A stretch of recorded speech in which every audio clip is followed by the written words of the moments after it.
Today's tech news moves fast, but understanding it shouldn't be hard.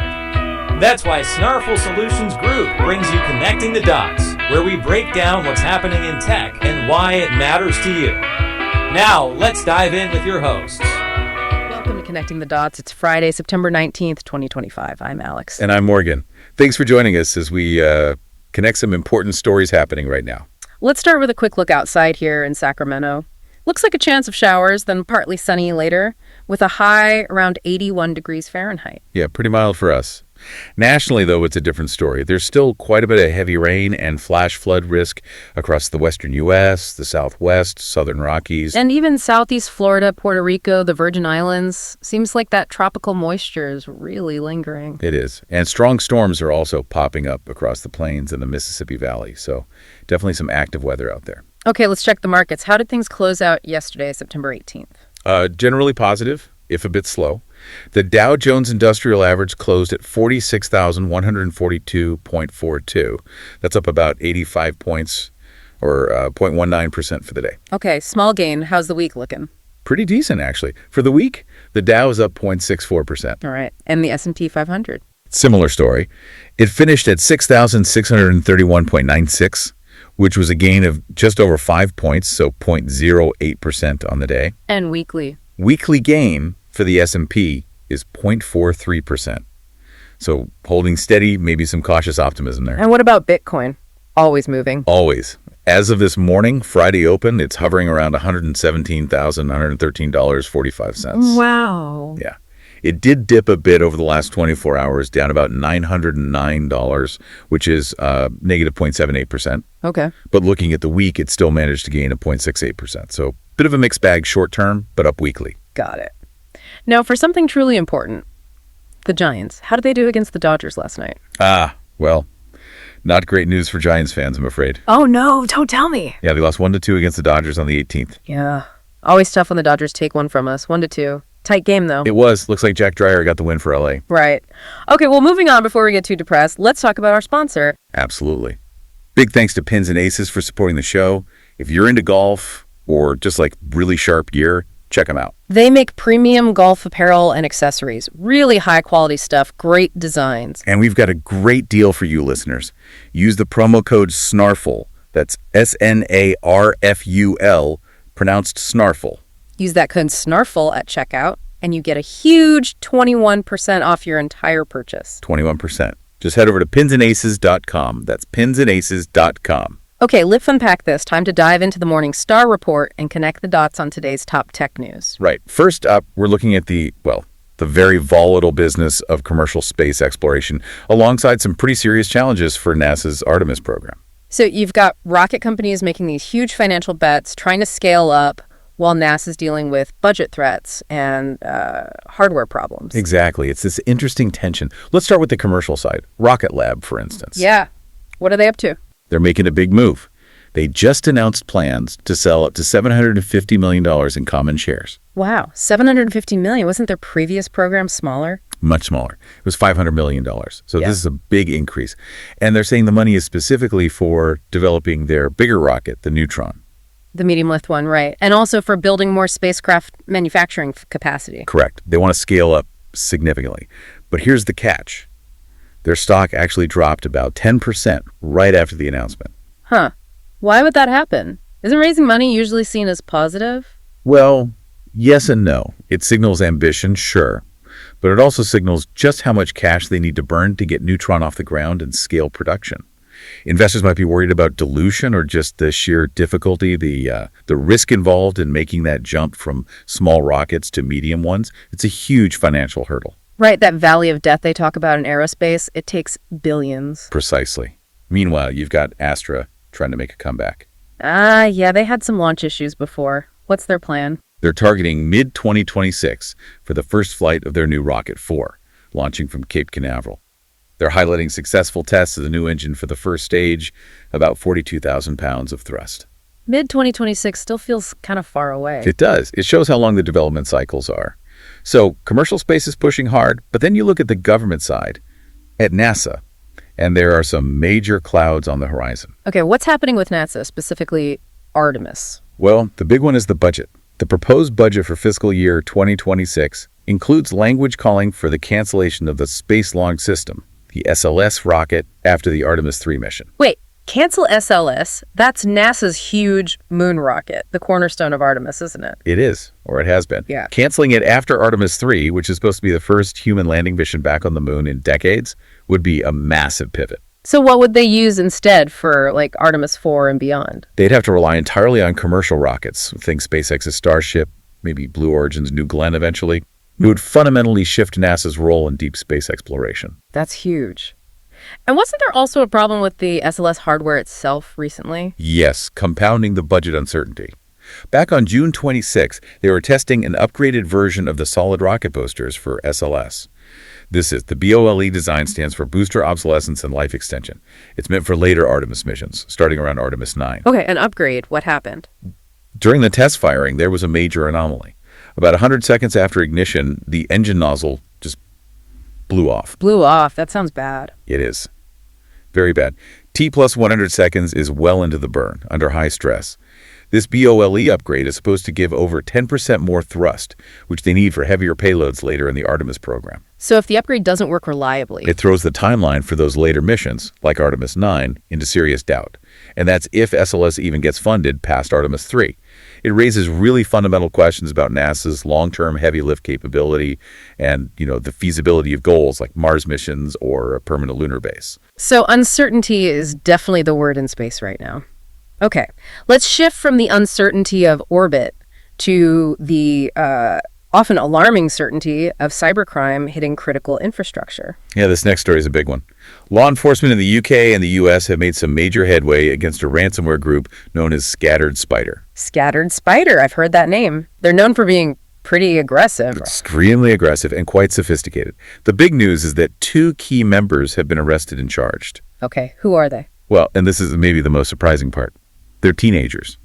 Fela Joubert, who's 19 from London, and Owen Flowers, 18 from Walsall in the UK. Teenagers.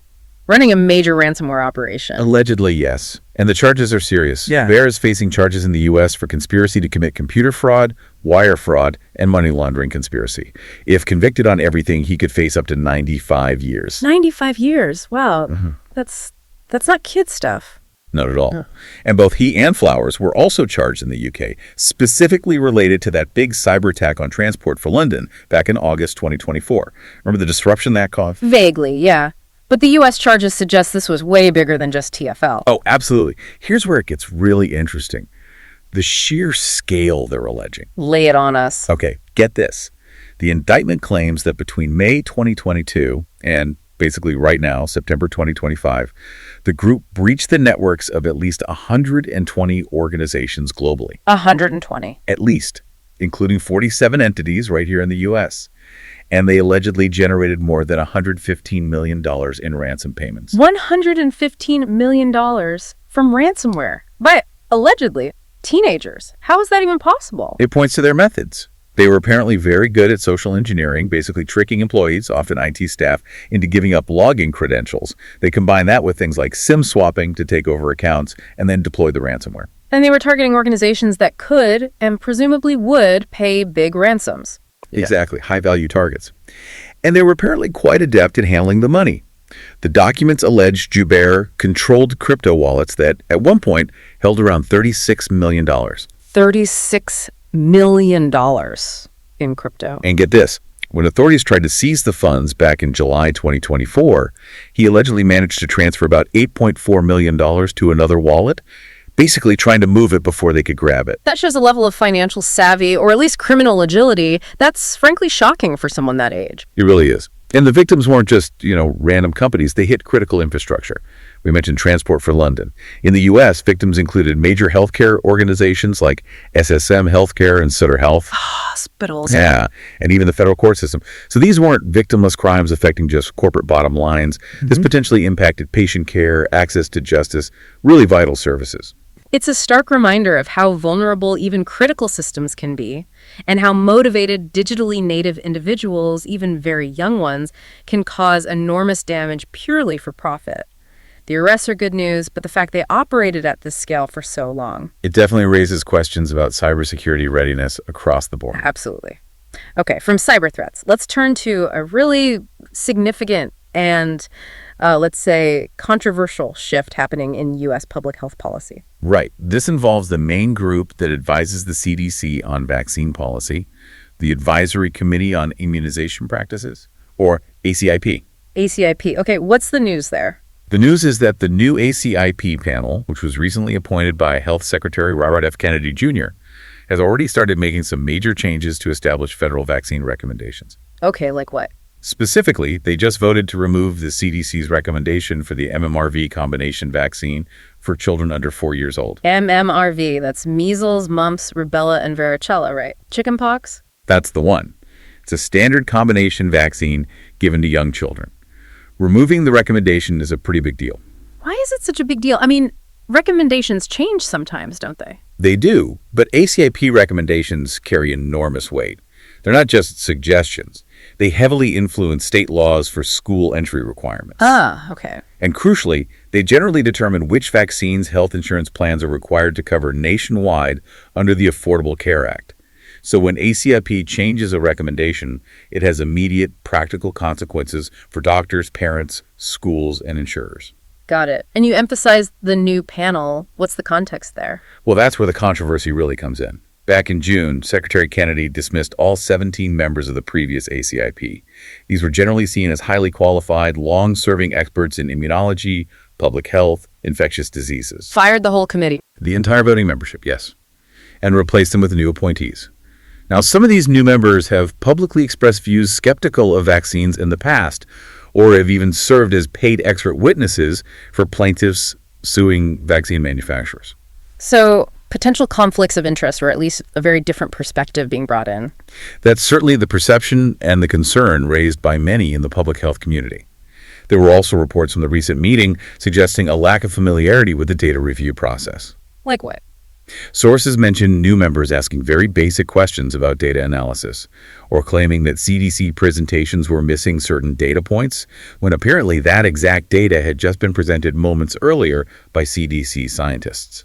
That doesn't sound ideal for a committee making critical national health policy decisions. It raises concerns about the depth of expertise currently guiding these recommendations.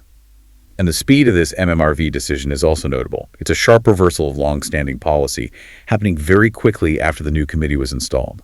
Are other vaccine recommendations potentially changing too? It seems possible. The committee has already postponed a scheduled vote on the recommendation for the hepatitis B vaccine given to newborns. And they still need to vote on the recommendations for this year's updated COVID-19 vaccine. So what does this all mean, big picture? Well, it means that the system we've relied on for decades to provide evidence-based expert consensus recommendations on vaccines, recommendations that shape everything from state laws to insurance coverage, is undergoing a very rapid and politically charged transformation. And the removal of the MMRV recommendation could be just the first step in a much broader shift in pediatric health policy. That's the concern. It potentially introduces significant uncertainty for parents and pediatricians and could, some worry, undermine public confidence in routine childhood immunizations that have been incredibly successful public health tools. A lot to watch there. Definitely a story with major real-world implications. Absolutely. Okay, before we wrap things up, let's quickly thank our other sponsor who helps make this show possible. Yes. A big thank you to Skoni. That's S-K-O-N-I, and it's pronounced Skoni. If you're looking for premium golf shoes that look great and perform even better, you really need to check out Skoni. Style, comfort, stability, they've got it all. And guess what? That same promo code works here too. Use SNARFUL, again, that's S-N-A-R-F-U-L, SNARFUL at checkout. Use code SNARFUL on the Skoni website and you'll get 15% off your entire order. 15% off top-tier golf shoes. Just go to skoni.com. That's S-K-O-N-I-N-I.com.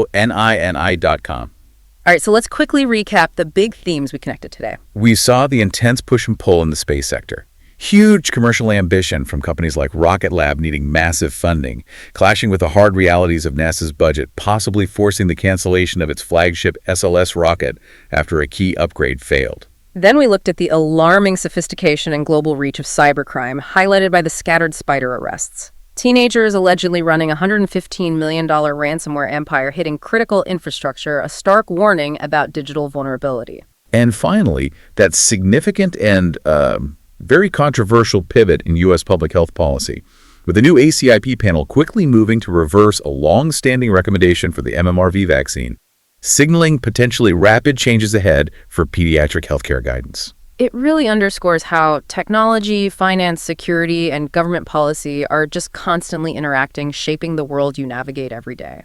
Whether it's launching rockets, protecting data, or making health decisions for your family, these forces are deeply intertwined. We're here to help at Snarful, so reach out on our website if you have any more questions. That's a wrap on today's top stories. Remember, tech doesn't have to be complicated, and we're here to help connect the dots. If you've got questions or want to learn more, visit us at snarful.com. Thanks for listening, and we'll catch you next time.